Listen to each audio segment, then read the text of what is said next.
미국에서 코로나19 누적 확진자가 1,700만 명을 넘어섰습니다. 닷새 만에 다시 100만 명이 증가했습니다.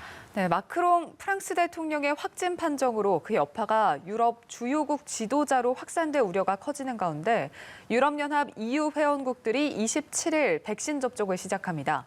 밤사이 들어온 글로벌 뉴스 김지수 기자와 살펴보겠습니다. 어서 오십시오. 안녕하세요. 네, 미국은 누적 확진자, 누적 사망자 가장 많이 나온 국가인데 누적 확진자가 1,700만 명을 넘어섰네요. 네, 백신 접종이 확대되고 있지만 코로나19 기세는 여전합니다. 미 존스 홉킨스 대학교는 17일 미국의 누적 확진자를 1,700만여 명으로 집계했습니다. 누적 사망자는 30만 7천여 명이었습니다.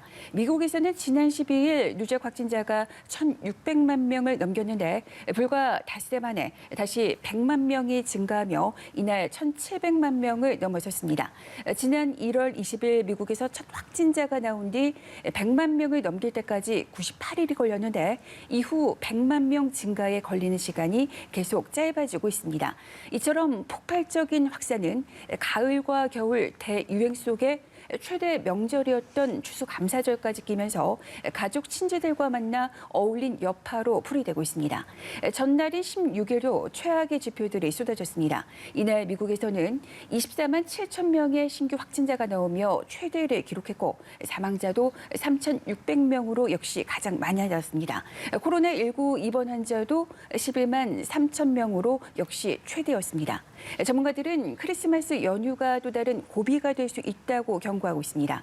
추수감사절 모임이 대유행에 기름을 부었듯이 크리스마스 모임도 사태를 더 악화시킬 수 있다는 겁니다. 이런 가운데 미 식품의약부 FDA는 자문위원회 회의를 열고 제약사 모더나의 코로나19 백신에 대한 긴급 사용 승인을 권고했습니다. FDA의 승인과 질병통제예방센터 CDC의 심사가 남긴 했지만 13일 화이자 백신에 이어 미국에서 두 번째 백신이 상용화를 앞두게 됐습니다. 모더나 백신이 승인이 되면 미국은 화이자에 이어 두 번째로 승인된 코로나19 백신을 확보하게 됩니다. 유럽이 17일 세계에서 처음으로 누적 사망자가 50만 명을 넘는 지역이 됐다고 AFP 통신이 보도했습니다. 유럽은 다시 한번 미국과 함께 10월 이후 세계적인 대유행의 진원지가 됐습니다. 앞서 유럽은 3월과 4월에 이미 진원지로 작용한 적이 있습니다. 네, 어제 마크롱 프랑스 대통령이 코로나19의 확진 판정을 받았다. 이 소식이 전해지면서 이제 다른 주요국들이 긴장을 하고 있는데요. 유럽에서는 이제 곧 있으면 백신 접종이 시작된다고요? 네, 이제 유럽연합 EU는 EU 회원국들이 27일에 백신 접종을 시작할 것이라고 밝혔습니다. 우르줄라 폰데어 라이엔 EU 집행위원장은 이달 27일, 28일, 29일에 EU 전역에서 접종이 시작될 것이라고 말했습니다. 유럽의약품청은 오는 21일 화이자 백신 승인 여부를 결정하기 위한 회의를 열 예정입니다. 코로나19 대확산 속에 프란치스코 교황은 백신의 보편적인 공급을 거듭 강조했습니다. 교황은 전 세계 가난한 나라들이 소외돼서는 안 된다며 아프고 가난하고 소외된 이들에게 백신 접근법이 보장되도록 정치 지도자들과 민간 부분이 노력을 기울여달라고 당부했습니다. 교황은 이전에도 모든 사람에게 공평하게 백신이 돌아가도록 해야 한다고 강조했습니다. 전 세계 코로나19 발생 상황을 살펴보면 신규 확진자는 66만 명입니다. 월드미터 기준 누적 확진자는 7,520만 명을, 누적 사망자는 166만 명을 현재 각각 넘어섰습니다. 예, 이번에는 미국 정치권 소식을 알아볼 텐데 다음 달 5일입니다. 조지아주에서 2명의 연방 상원 의원을 선출하는데 여기는 이제 상원을 누가 가져가느냐가 중요하기 때문에 조 바이든 당선인도 이쪽 선거를 굉장히 신경을 많이 쓰고 있는 모양이에요. 네, 현재 그 바이든 당선인이 조지아 결선 투표에 사실상 올인하고 있다고 해도 과언이 아닌데요. 사실 이날 투표는 미 상원의 다수당을 결정짓습니다. 현재 상원 100석 중 공화당이 50석, 민주당이 48석을 확보해 두 의석 중 하나만 공화당이 가져가도 공화당이 다수당을 유지합니다. 그러나 민주당이 2석을 모두 가져가면 상원 의장인 부통령이 캐스팅 보트를 행사하기 때문에 민주당이 다수당이 됩니다.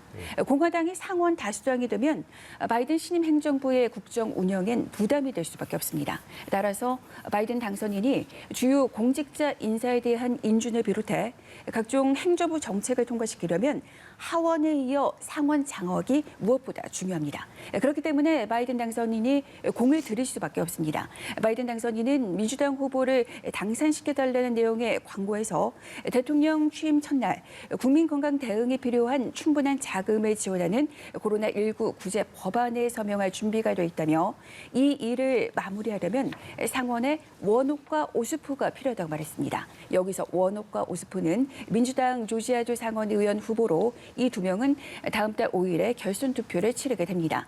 현재 조지아 결선의 민주당과 공화당 후보들의 여론조사 결과는 팽팽한 상태입니다. 앞서 트럼프 대통령이 바이든 당선인의 아들 헌터에 대한 세금 관련 수사를 진척시키기 위해 특별검사 임명을 강행하는 방안을 고려하고 있다는 현지 보도가 있었습니다. 이와 관련해 트럼프 대통령은 가짜 뉴스라며 자신은 바이든 당선인의 차남 헌터 바이든에 대한 기소 문제에 관여하지 않고 있다고 주장했습니다.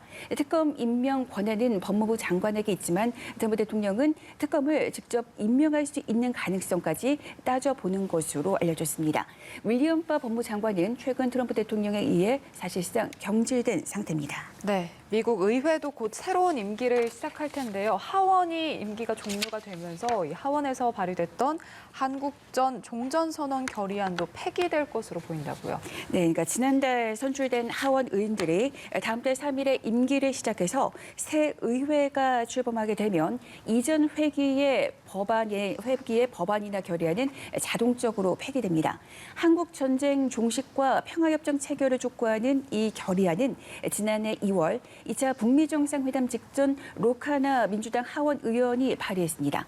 결의안에는 한반도의 최종적인 평화를 위한 분명한 로드맵을 제시하라고 미 행정부에 촉구하는 내용과 당사자 간 상호적 조치와 신뢰 구축 조치의 중요성을 강조한 내용이 담겼습니다. 또 종전선언을 한다고 해서 주한미군이 철수하거나 북한을 합법적 핵 보유국으로 인정하는 건 아니라는 점을 분명히 했습니다. 결의안에는 52명이 서명해서 통과 기대감이 있었던 게 사실입니다. 그러나 이 결의안은 하원 본회의 문턱을 넘지 못한 채 사장될 운명에 처해 있습니다.